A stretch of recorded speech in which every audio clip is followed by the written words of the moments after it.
Hey, good afternoon. I'm Jeff Gentry, the Undersheriff from Maricopa County, and I want to welcome you here to our ITR. With the Maricopa County Sheriff's Office is so grateful for the health and welfare of our officer and our K9 Max.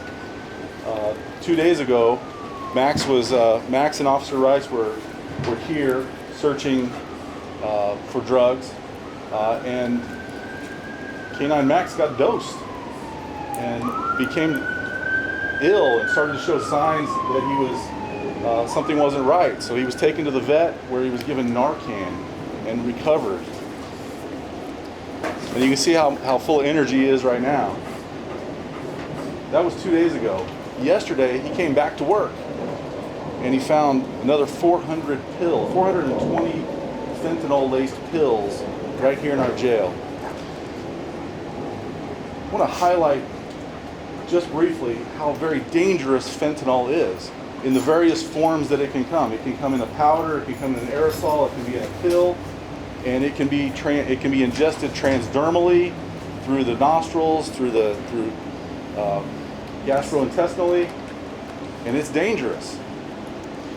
And that's why we have to take serious precautions to keep this stuff out of our jails. So in about 60 days, right behind this door, we're going to install some x-ray machines that'll be able to look inside body cavities. We believe that's how much of this contraband is getting into our jails. When inmates are booked, they're bringing it in their body cavities. Preliminarily, it's pretty evident that that's what happened over the last couple of days here in the packaging that we found. So I know y'all didn't come here to listen to me talk about that stuff. The star of the show really here is Officer Rice and K9 Max, and I will bow out and let you guys talk to these guys. Yeah, so like the Undersheriff said, about 2 days ago, Max and I were in the inside the search area within our intake, transfer, and release facility, and we were doing what Max does best in searching for drugs. We were doing what we call odor on person searching. We had a group of 4 inmates that we were searching, and he came in contact with something. And it was after that I noticed he was going to medical distress. He was showing some signs of lethargicness and whatnot. It was that time that he wasn't, he was just showing signs at that point. So I contacted our vet at Hayden Road Animal Hospital, and they're 24 hours available to us, 24 hours. They're absolutely amazing.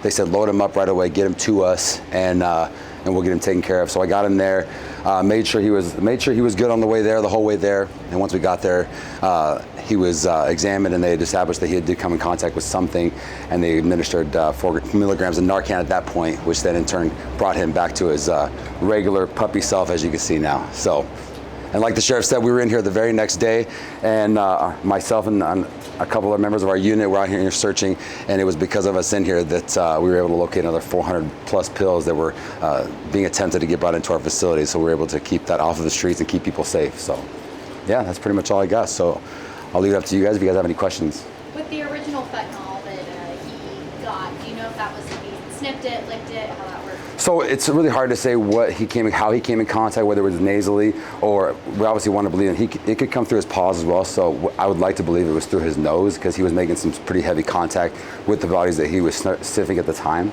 So that's really where we think that it came from. But it's hard to really tell specifically where it came from. Was he able to alert you that? Yeah, so he alerted at the presence of, which was great, and unfortunately, we weren't able to find anything of substance on the inmate. So that's why, to add on to what the Undersheriff said, that it's not even just the fact that we have to find a lot of it. All it takes is just a little bit of it. Some of the purest forms of this fentanyl is getting in, and it can cause the most damage just by the sheer contact of it. So just him barely touching his nose to somebody's clothing or whatnot that's contaminated with it is really all it takes. And obviously, as you can see, as well, all it took for him. Clip this off.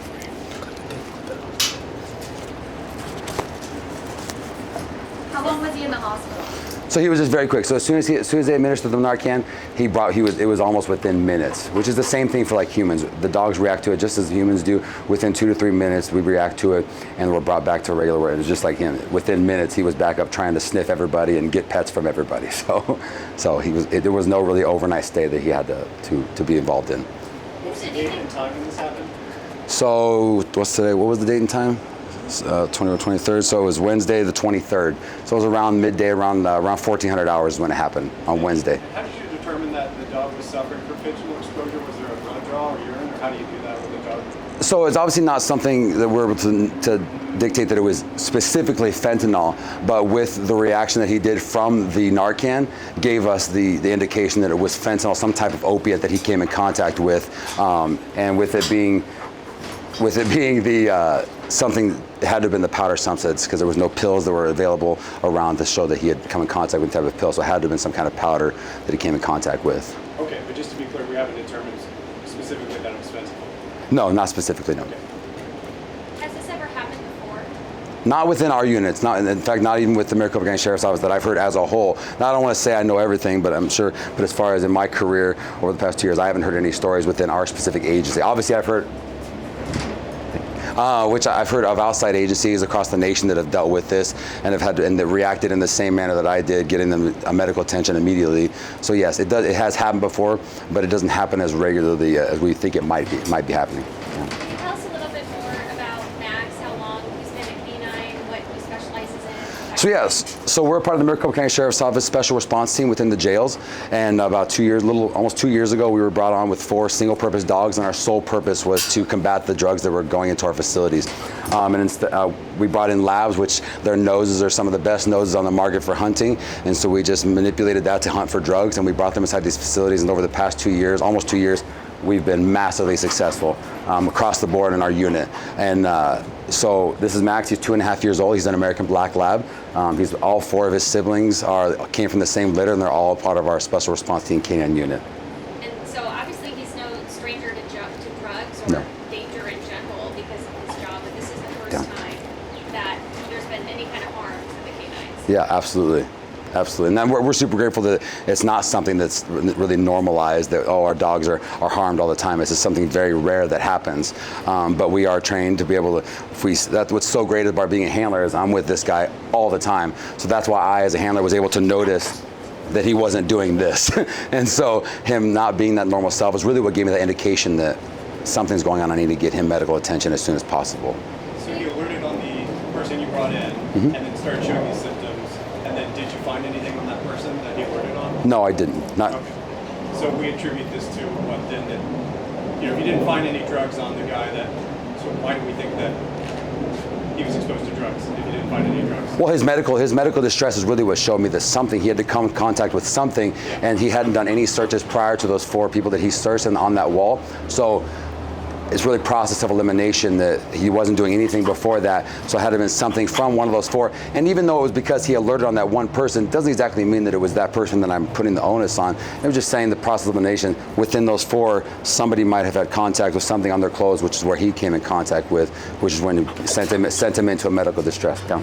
Okay, and we think that's enough for something just to be on the clothes to still give him an overdose? Yeah, absolutely. Yeah, like I was telling her, there's some high potent fentanyl that's coming to our facilities, and not just these pills, which is widely popular. It's coming in the powder form because it's easily concealable. And like the undersheriff said, it's coming in concealable inside them, so that's where the powder's coming in. And that in itself is such a high potency, and even just the sheer contact with his nose, which could be on the pants or whatever that may be, is when it sent him into that medical distress. So you said he was doing a sweep of 4 inmates that had just been taken into jail here. Yes, ma'am. Could they face any additional charges because this happened? If at that point when he alerted, if I had done when I did a search after that alert, if something would have been found at that point, absolutely, that there could be charges that get brought onto him, and we have seen people, and that's really the deterrent that we're hoping to see within these jails and bringing these dogs, and that people are saying that, hey, there are ramifications behind bringing. Can I talk? Down. And that there are ramifications from this, and it's some pretty severe penalties for bringing contraband within our facilities. So yes, the possibility is there.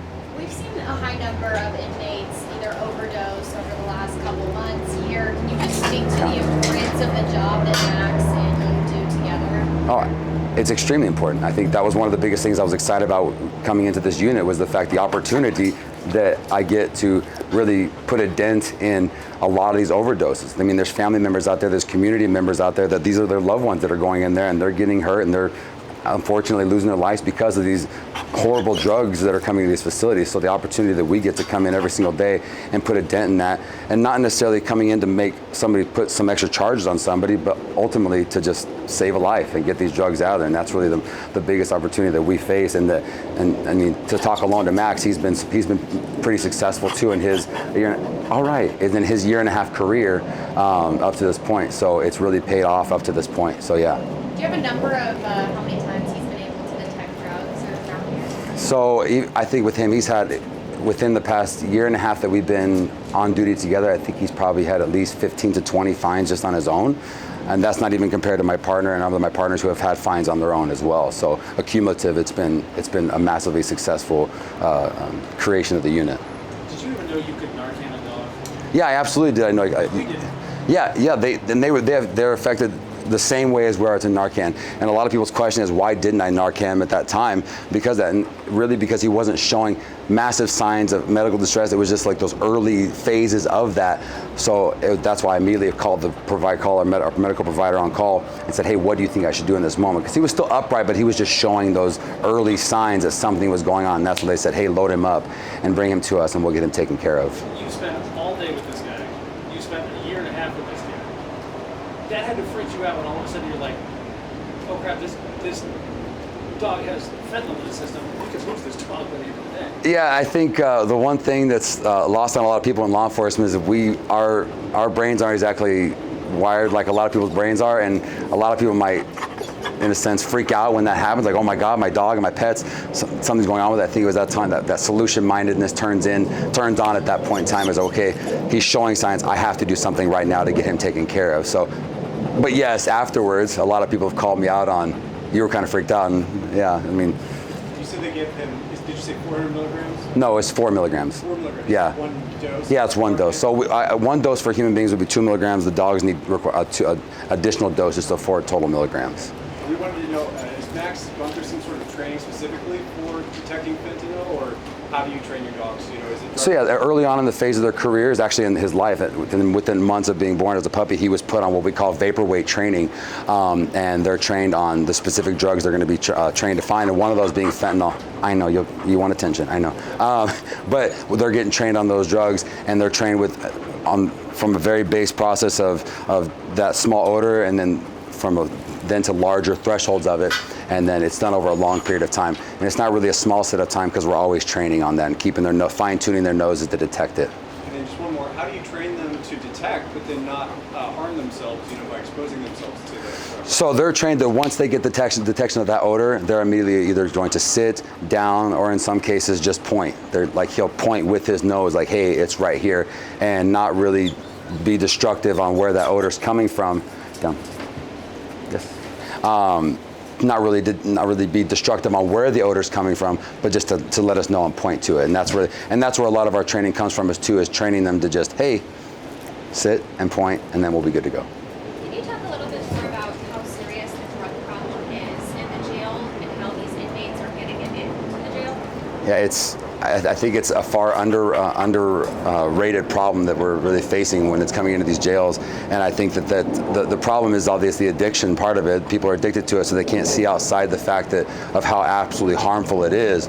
But yeah, it's incredibly bad. It's getting in, and I mean, I would love to say that we're 100% on getting it when it comes in the door, but when it's inside of an orifice, it makes it kind of difficult because we're obviously limited on what we can do and how we can go about getting that out of them. So, but yeah, it's really bad. And like I said before, I mean, it shows if you're asking the community members that their loved ones are coming here and getting affected by it, it's extremely bad, which is why our unit was created, so we can go out and try to combat that. Can you speak to how helpful it'll be to get these new X-ray machines? Oh, massively. We've already heard about massive successes that other agencies are having with these scanners, so we are absolutely, even us, like, I mean, you talk about job security, like the job security, he's gonna have a job no matter what because we're gonna be able to apply it in different aspects of our agency. But the value that those scanners are gonna bring is absolutely, you can't even put a price on it. Is a dog able to sniff out if somebody had some sort of drugs inside of a body Absolutely, cavity? yeah, he's detected a couple times already on inmates that have brought it in and were hiding inside themselves in full alert. So absolutely, the opportunity's there. So are these X-rays in direct response to an uptick in the drugs you've seen in the last couple of months? Yeah, absolutely. I mean, I wouldn't even say in just the past couple of months, just the overall, the bringing of these drugs in has really brought the onslaught of our thought process of how we can adapt and how can we improve our processes to bring something else in here that's going to combat this and help keep it out of our facilities. So just as much as our unit was created for that sole purpose, now this, we're just constantly evolving, and we're not reactive, but we are very much trying to be proactive and trying to take a proactive approach to combating these drugs coming into our facilities. Obviously, you mentioned overdoses are happening frequently within the jail, but just in general. Is it a requirement for all first responders to have that Narcan? And did you have some on you? You just, like you said, didn't know you needed to use it in that moment initially? So I wouldn't go as far as say it's a requirement for us to have it, but yes, we are given it, and we're told to keep it on ourselves. We're advised to keep it on ourselves, and we're given the training needed to be able to apply it in if or when the case comes that we need to use it. What was your other question? What was the part? You know, like, did you have some on you? Yeah, so I carry two sets of Narcan on me, two for anybody or myself needs, and then I keep two separate injections just for him purposely. But like I had stated before, it was at that time that it was the early stages of him showing medical distress, that he wasn't laying out, he wasn't unconscious, he never lost consciousness. It was just the early phases of it that I started to notice some medical distress, that it was like, okay, I need to call and make a phone call, make sure obviously Narcan's contraindicative, and it wouldn't have made a difference had I given it to him, but I just wanted to make sure that I was doing the right steps, and that's why I contacted our medical professionals at Hayden Road Animal Hospital. And so Narcan is just as effective on dogs Yeah. as it is on humans. Absolutely. That's really interesting. People really aren't aware of that. Can you talk about that a little Yeah, absolutely. Like I said before, they're affected by it just as much as we are. So, and really the time frame and the reaction from when they get it applied to them is the same as a human, 2 to 3 minutes from getting injected into their noses nasally that they take. I know that they're affected the same amount of time. So, like I said before, when they injected it, was within just a matter of I wouldn't even say 2-3 minutes. It was about a minute. He was back up, and it was showing the same energetic puppy levels that he has all the time. Was the vet able to give you any kind of diagnosis at all? No, that just the doctor there that was on with them at the time, Dr. Savoda, he was able to tell me, he was able to do assessment. Did you get it? He was able to do an assessment at the time and show that he was his reactions there in his bodies wasn't giving regular reactions, and they were showing signs of some type of exposure to something. And that's when they made that call. Confirming your Yep, confirming what I had already seen as a handler and what we were doing.